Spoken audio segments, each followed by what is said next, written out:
But communities, I think, now are kind of moving online and changing a little bit. And populations are much more mobile, and in an area like Gosford, you notice that more than any other, I guess. You've got a transient population that comes in and out based on the season.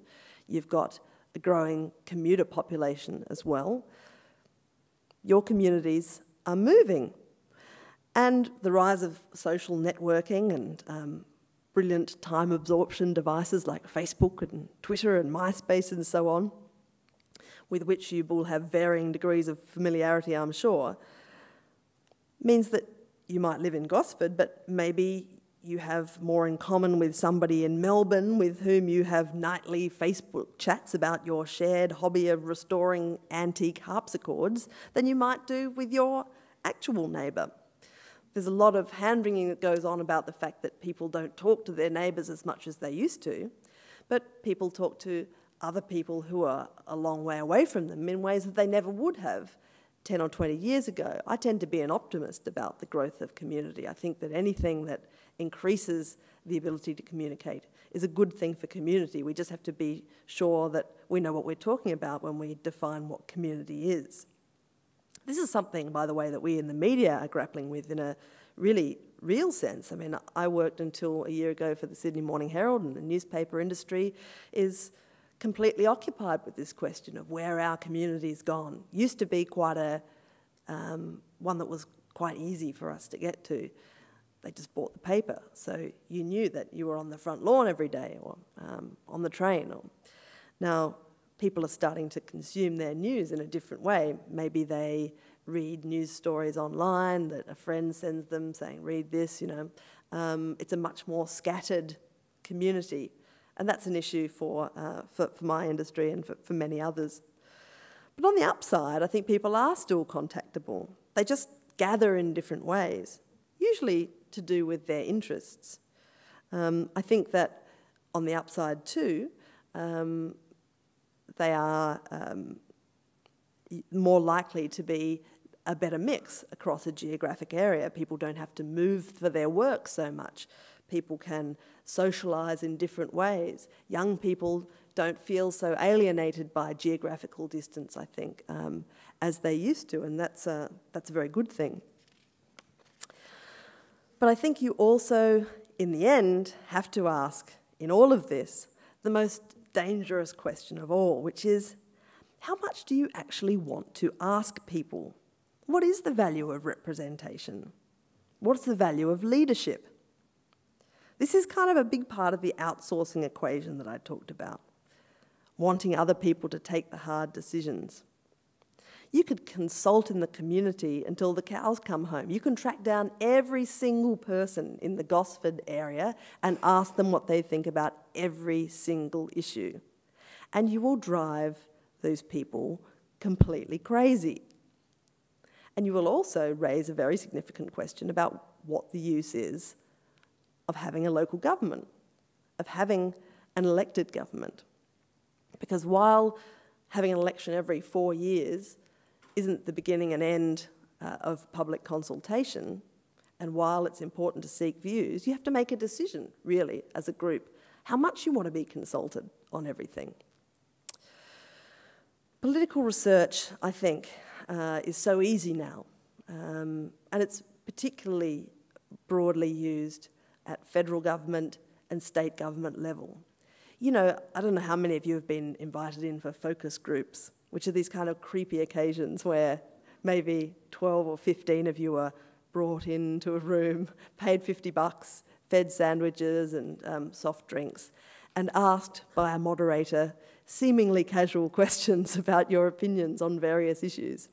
It's kind of like a more advanced model of the old phone polling system, which still happens. Usually when you're in the middle of bathing a child, the phone will ring, and it'll be some person asking you whether you are voting Labor or Liberal. But political research is so completely sophisticated now that using these focus group methods, politicians can divine crowd psychology on a whole lot of points. And it's kind of a great toy for politicians because they can second-guess their own judgment. They can say, well, I think you would like to have a train going from here to here. That's what I think would be right, but I'm going to ask you. And in the end, politicians, I think, can come to depend too much on that tool, so much that they actually render their own political judgment kind of redundant. You've got to ask yourself, in the end, I think, what is the use of representative politics? Why do we have politicians? Why do we have representatives? What is the value of leadership? I think we get confused sometimes between leadership and followership. So that's another question. Look, I will, I think, close on a note of personal obsession. And I know that you are going to retire to groups and discuss your own opinions on all of these issues, and issues of governance, use that word. But all the questions that I've raised over the course of this talk are all questions for you in your local community, how you want to govern your community, how you want to define it even, whether you want to consult up the wazoo or whether you would like to experiment with dictatorship. It's all the same to me, but if I could venture an opinion on the worst mistake governments at all levels make, in my opinion, it's uncommunication, documents that don't make sense, COAG conferences that spew out 60-page resolutions that are completely incomprehensible to even the super intelligent, speeches that are so laden with jargon or that are dancing around a political issue, so much so that they are opaque, completely opaque to the normal ear. I think people are better educated about spin now than they ever were. And I think that the best possible response to this by people at all levels of government, whatever they do, is to start making sense. There's never been a better time. Don't roll out things that are not round. Don't talk about detailed programmatic specificity. If one more person uses the term shovel-ready, I will be shovel-ready. As I said, it's a note of personal obsession. I will close there. I hope that we can have a bit of a back and forth. Feel free to ask a question about anything, even about a politician or a political issue or whatever. I know this is kind of like a vague sort of a topic. So if you have a question about anything at all, do let me know. Once again, I'd like you to warmly thank Annabel Crabb.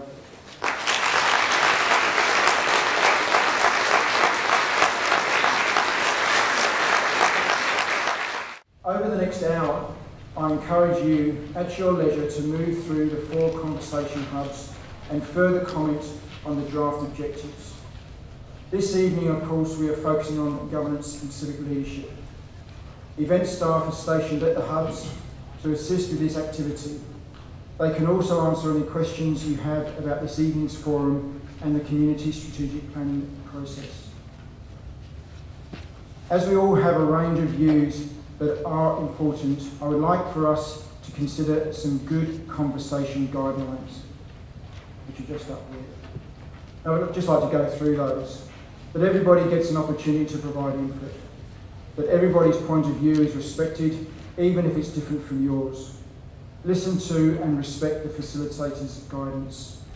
If you're unable to voice your point of view, please post a comment on the board or go to the website gosford2025.com.au.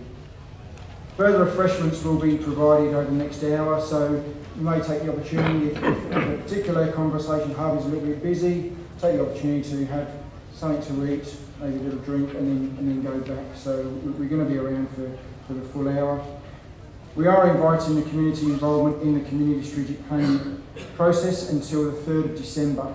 So basically, if you wanted to make further comments or your comments past tonight, then please get them into us by the 3rd of December, after which the draft community strategic plan will be prepared.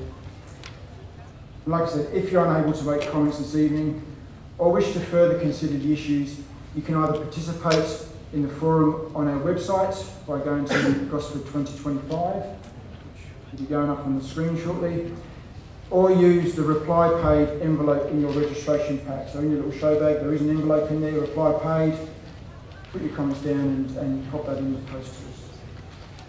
Additional information is included in the packs you received on arrival that you can read at your own leisure. Topic papers on a range of important local issues are also available in foyer. As we will not be gathering together as a group, I would like to thank you in advance for coming along on this pretty rotten evening in terms of the weather. And I encourage you to have your say on one of the comment boards at each of the conversation hubs. So thank you for coming out tonight.